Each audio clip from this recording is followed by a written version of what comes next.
molarity of nitric acid, which is HNO3, in a sample which has density 1.4 gram per ml and the mass percent is 63% is dash.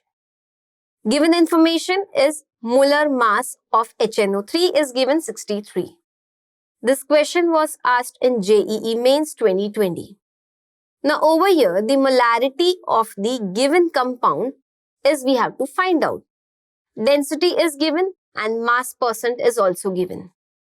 If I check about the mass percent, which is equal to 63, which means that 100 gram of nitric acid solution contains 63 gram of nitric acid by mass.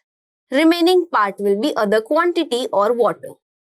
So if I find out the number of moles is equal to weight in gram upon molar mass. Molar mass of HNO3 is 63.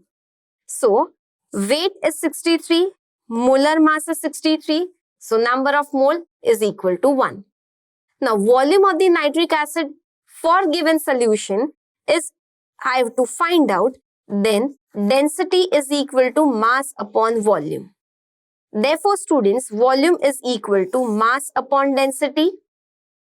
Mass, it is given 100 gram. Density is already given in question, it is 1.4. So, the volume is equal to 71.4 milliliters. We have to find out the molarity. Formula of molarity is number of moles of solute divided by volume of solution. And if volume is given in milliliters, then multiply the entire equation with 1000. Number of mole we have calculated, which is equal to 1. Volume of the solution is 71.4. Multiply by 1000. Answer is coming out to be 14 moles or 14 molar. So molarity of the given nitric acid will be equal to 14 molar.